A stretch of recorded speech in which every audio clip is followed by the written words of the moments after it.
네, 바울은 3장에서 교회는 하나님의 집이요 진리의 기둥의 터라고 말했습니다. 그럼에도 불구하고 이 교회 안에는 이단 사상에 물들어 믿음의 길을 떠난 거짓 교사가 된 자들도 있고 신앙생활을 저버리려는 배교의 위험도 있었습니다. 1절부터 5절까지의 말씀은 배교에 대한 예언과 이단의 잘못된 교훈에 대해서 경계하라고 가르칩니다. 1절을 보면 성령이 밝히 말씀하시기를 라고 시작을 합니다. 이 말은 성령님께서 분명하게 말씀하시기를 이라는 거죠. 성령님이 말씀하셨다고 합니다. 후일에 어떤 사람들이 믿음에서 떠나 미혹하는 영과 귀신의 가르침을 따를 거라고 말했다. 바울은 어떤 사람들, 이 사람 믿음을 떠나는 때를 후일이라고 말합니다. 이 후일은 보통 우리가 말세를 의미하지만 3절부터 6절까지의 말씀 속에서 이미 배교가 벌어지고 있다는 걸 지적한 걸 보면 여기서 후일은 예수님 오심부터 예수님이 다시 오시는 그때까지를 말합니다. 본문에 어떤 사람들은 이단인 영지주의 중에서 금욕을 가르치는 자들과 구약 율법 중 레위기의 의식법에 따라 부정하다고 규정된 그 짐승들을 먹지 말아야 된다고 주장하는 유대주의적 금욕주의자들입니다. 또 그들의 가르침에 넘어가서 그 가르침을 따르는 사람들을 말하죠. 이들은 진리가 아니라 바로 미혹하는 영과 귀신의 가르침을 쫓았던 사람들입니다.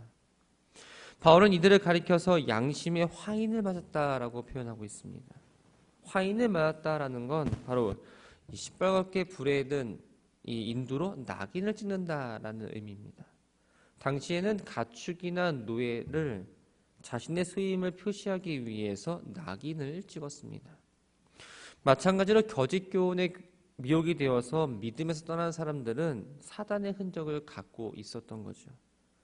불에 단 인도를 낙인을 찍으면 그 자리가 점점 딱딱해지고 굳어지면서 무감각해지는 것처럼 그들은 도덕적 불감증에 빠져서 양의 탈을 쓰고 마귀의 가르침을 따라 성도들을 유혹하기도 했고 거짓된 가르침과 삶의 방식으로 교회를 어지럽게 했던 사람들입니다. 3절부터 5절까지의 말씀은 바울이 배교자들이 따르는 거짓 가르침의 일부 내용을 언급하면서 그것이 거짓 가르침이라고 이야기하고 있습니다. 먼저 3절을 보면 혼인을 금하고 어떤 음식물을 먹지 말라라고 언급을 합니다. 성, 또 결혼, 음식에 대한 엄격한 금지와 제재는 주로 유대인 분파 가운데에서 금욕적 성향이 강한 에세네파 사람들이 따랐던 것들입니다. 또 교회 안에서는 영지주의자들의 주장과 결합이 되어서 아주 이 사상이 왕성하게 퍼져나가고 있었습니다. 초대교회 시대부터 교회 안에서 악영향을 끼쳤던 영지주의자들은 헬라 철학의 이원론 영향을 받아서 이 육체는 영혼의 감옥에 불과하다며 육체에 대해서 너무나 부정적인 생각을 갖게 했습니다. 이들은 오직 금욕을 통해서만 영혼의 성결을 유지할 수 있다고 믿었고 육체에 대한 이들의 부정적인 태도는 쾌락 자체에 대해서 아주 정죄하기에 이르렀습니다. 하지만 혼인제도라는 걸 한번 생각해 보면 하나님께서 인간이 홀로 지내는 것을 보고 좋지 않음을 아시고 인간을 위해서 만드신 선한 제도입니다. 또 특정한 음식을 먹지 못하도록 한 건 모세율법에 나와 있는 규정이긴 하지만 예수님께서 율법을 완전하게 하셨기 때문에 사람의 입으로 들어가는 모든 음식은 부정하지 못하게 합니다. 바울이 우상의 제물을 먹는 문제에 있어서도 음식물은 하나님이 지으신 것이니 속되다 생각하지 않고 먹으면 아무런 문제가 없다라고 이야기하기도 했죠. 바울이 지금 말하고자 하는 건 어떤 음식을 먹어서는 안 된다가 아니라 하나님께서 만드신 모든 건 선하기 때문에 인간에게 베푸신 모든 것을 감사함으로 받아들여야 한다고 지금 이야기하고 있습니다. 하지만 인간의 본성으로는 하나님께서 인간에게 베푸신 모든 것들을 감사함으로 받을 수 없죠. 그렇기 때문에 하나님께서 말씀을 통해 모든 만물이 선하시다라고 하는 걸 믿고 깨달으며 모든 것이 주님으로부터 왔음을 기도하면 그것을 거룩한 것으로 여길 수 있다라고 이야기합니다. 마치 구약시대의 성전에 있는 모든 물건들이 그 자체로만 보면 거룩하지 않지만 거룩하신 하나님께서 그곳에 계셨기 때문에 그 모든 물건들이 거룩하다고 여기는 것과 같은 이치입니다. 6절부터 16절까지의 말씀은 목회자가 참 교사로서 또 힘써야 할 일들에 대해서 크게 네 가지를 권면합니다. 먼저 바른 진리로 다른 사람을 가르칠 뿐 아니라 자신도 양육하라, 즉 자신을 훈련하라는 겁니다.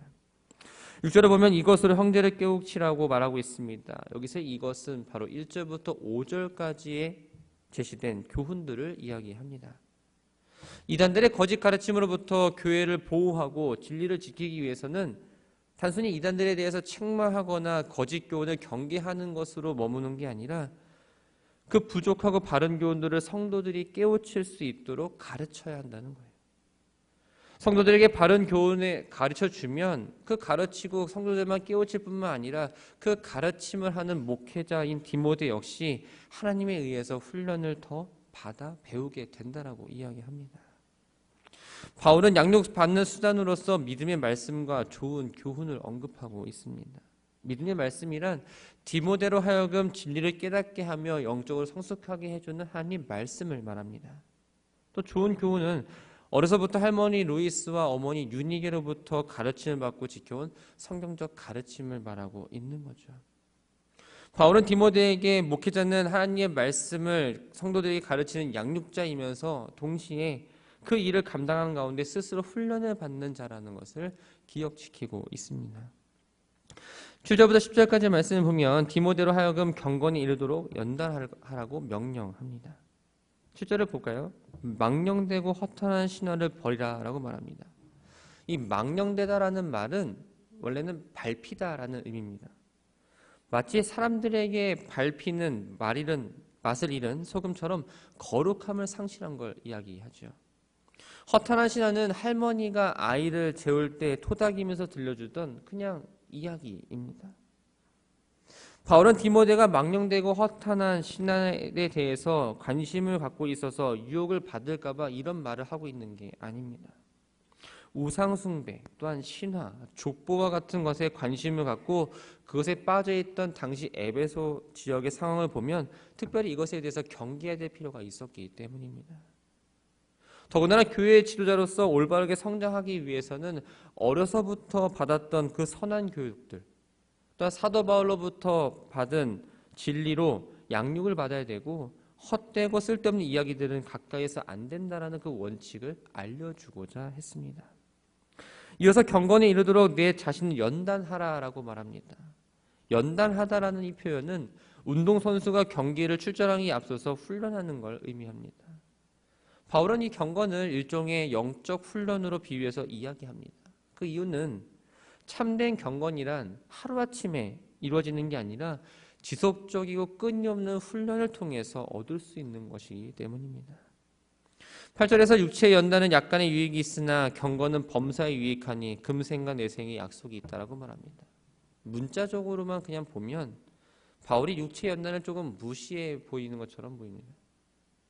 그러나 이것은 경건의 연습이 중요하다는 걸 이야기하고자 하는 하나의 전제일 뿐인 거죠. 육체의 연단, 건강을 유지하기 위해서 운동을 하는 건 너무나 좋은 일입니다. 이 땅을 살아가면서 건강하게 살아갈 수 있는 비결 가운데 하나이죠. 그런데 이것은 이 땅이라는 어떤 한정된 장소와 시간이 정해져 있습니다. 그러나 경건 생활에 힘써 신실하게 신앙생활을 한다면 이 땅에서 하나님 주시는 그 화평과 주신 은혜를 누리고 살아갈 뿐만 아니라 하나님 나라에 가서도 영생을 누리기 때문에 육체 연단과 이 경건의 연단을 비교했을 때 육체 연단이 약간의 유익이 있다라고 이야기하고 있는 겁니다. 바울은 이 말은 확실히 믿을만 하며 모든 사람들이 받아들일 만한 사실이라고 이야기하고 있습니다. 그러면서 자신도 역경을 당하고 고난 가운데 있지만 참고 인내할 수 있는 건 이 약속을 굳게 믿고 있기 때문이고 살아계신 하나님께 내가 소망을 두고 있기 때문이라고 말합니다. 바울은 하나님을 구주라고 표현합니다. 이 구주라고 표현한 건 하나님이 모든 사람을 사랑하셔서 구원받기를 원하고 계시고 하나님의 은총으로 그들을 지금 돌보고 있다는 것을 표현하기 위해서입니다. 그런데 하나님이 원하시는 것과 다르게 구원의 은혜는 예수 그리스도를 믿는 자들에게만 주어지기 때문에 뒤에 보면 특히 믿는 자들의 구주라고 이야기하고 있습니다. 이러한 의미에서 보자면 우리는 하나님에게만 우리의 참된 소망을 얻을 수가 있고 나를 구원해주신 하나님을 비록 이 땅에서 삶이 어렵고 힘들지라도 인내하며 힘을 다해 복음을 전파하고 내 경건의 삶을 위해서 힘쓸 수밖에 없다는 걸 깨닫게 됩니다. 11절과 12절은 가르치는 자로서의 신앙과 행실에서 모범이 되라고 이야기하고 있습니다. 바울은 디모데에게 자신이 가르친 걸 에베소 교회 성도들에게 가르치고 확실한 진리에 근거해서 명령할 때는 명령을 하라고 이야기합니다. 왜 그랬을까요? 12절을 보면 누구든지 내 연소함을 업신여기지 못하게 하기 위해서라고 말합니다. 연소함이라는 단어는 오늘날 우리가 사용하는 개념과는 조금 다릅니다. 우리가 연소하다라고 말하는 대상을 보면 어린아이나 혹은 청소년들을 가리킬 때 사용하죠. 그런데 당시 이때의 연소함은 군대에 갈 나이부터 대략 40세까지의 사람을 가리킵니다. 또 노인들에 비해서 경험과 연륜이 부족할 때에 이 단어를 사용했습니다. 디모데가 루스드라에서 바울을 수행할 때를 20세 전후라고 한번 가정해 본다면 이때는 38살에서 40세 정도에 되는 때입니다. 바울의 이러한 권면을 한 건 당시 에베소 교회 성도들이 대체적으로 나이가 많았던 것에 비해서 디모데의 나이가 작을 수도 있었습니다. 또 이전에 나이가 많던 바울의 가르침을 받다가 이제 새로운 목회자가 왔는데 이 목회자의 나이가 너무나 어리니 일부 성도들이 무시하기도 하고 그 권위를 인정하지 않았다는 걸 보았기 때문입니다. 어찌되었든 바울은 이 에베소 교회 사정을 너무나 잘 알고 있었기 때문에 영적 아버지로서 디모데를 염려하며 권면하지 않을 수 없었습니다. 교회 지도자가 연소하다는 이유로 교인들로부터 업신여김을 당하게 된다면 제대로 교인들을 지도할 수가 없다는 거죠. 즉 진정한 권위는 어떠한 나이나 직분이 아니라 바로 그의 삶에서 나온다라는 걸 이야기합니다.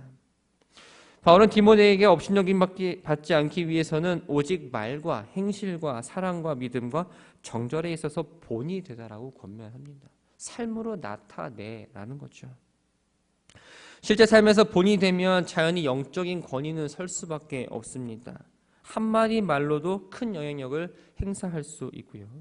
나이에 관계없이 이러한 내적인 권위가 있을 때 사람의 마음을 움직일 수가 있습니다. 13절에서 바울은 자신이 로마 감옥에서 풀려나 에베소를 방문할 때까지 읽는 것과 권하는 것과 가르치는 것에 전념하라라고 권면합니다. 읽는 것, 개인적으로 성경을 읽는 것뿐만 아니라 공적인 자리에서 성경을 큰 소리로 낭독하라는 겁니다. 권하는 것은 권면하는 행위입니다. 오늘날로 따지면 상담을 하거나 신방을 통해서 연약한 자들 또한 시험에 빠진 자들, 힘든 자들을 가서 위로해 주라는 거죠. 가르치는 것은 교육하는 일로 성경을 가르치고 설교하는 걸 말합니다. 다시 말하면 성경을 읽고 나서 설교를 하라는 것인데 이것은 유대인의 회당에서부터 내려왔던 전통이었습니다. 바울은 디모데에게 권하는 것, 가르치는 것은 임의로 즉흥적으로 뭔가 내가 갖고 있던 생각을 이야기하는 것이 아니라 성경에서부터 시작된다는 것을 분명하게 이야기합니다.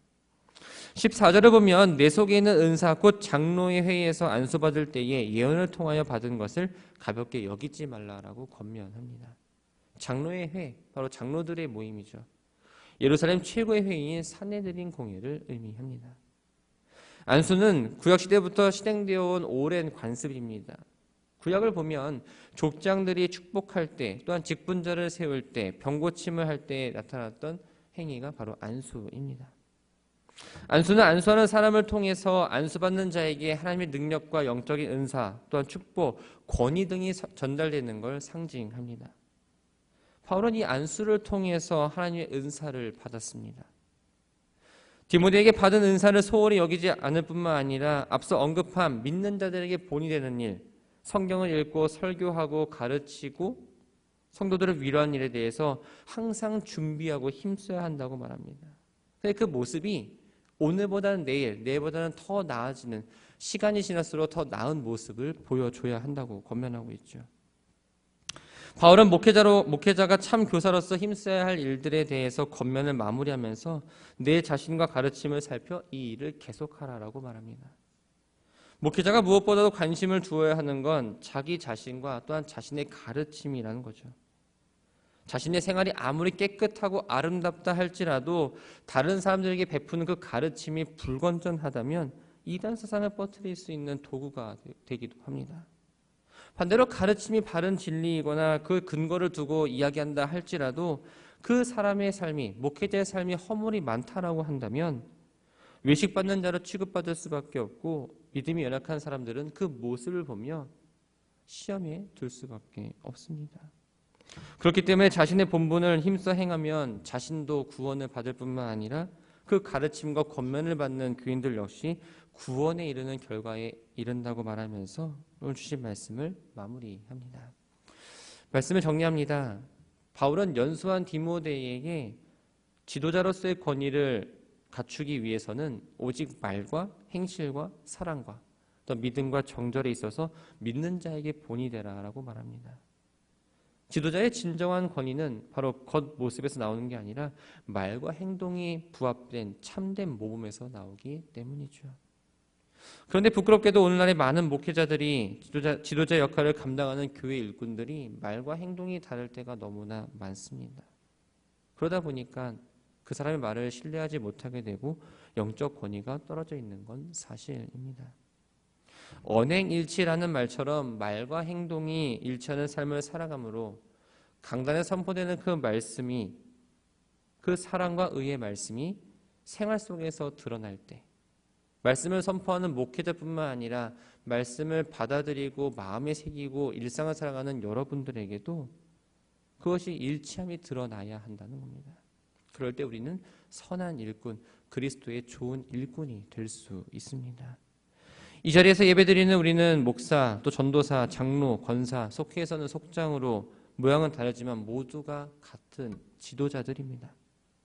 영적 지도자는 내가 가지고 있는 것들로 혹은 내가 갖고 있는 권위를 스스로 세우는 것이 아니라 하나님의 말씀을 따라 살고 말씀이 나타나는 본이 되는 삶을 살아갈 때에 그 권위가 세워짐을 기억하시기 바랍니다. 하나님은 교회를 건강하게 세워나가도록 그리스도 예수의 일꾼들을 세워주셨습니다. 그들이 바로 우리입니다. 그리고 일꾼들이 믿는 자들의 본이 되어 건강하게 교회를 세워나가야 될 역할을 맡은 사람입니다. 말씀 위에 우리들의 신앙을 바로 세우시기 바랍니다. 내가 받은 직분, 어제 말씀드린 대로 나를 나타내는 교회에서의 명함이 아니라 섬기는 자리에서의 그 큰 무게라는 걸 기억하시고 내가 기도하는 모습, 말씀을 읽는 모습, 누군가에 보여주기 위한 것이 아니라 하나님 앞에 온전히 나아갈 때에 믿음의 본으로 설 수가 있습니다. 그래서 하나님 보시기에 좋은 일꾼으로 다른 사람 보았을 때도 참 신실하다라고 인정받을 수 있는 믿음의 본이 되는 삶을 살아가는 우리 모두가 되기를 주님의 이름으로 축원합니다.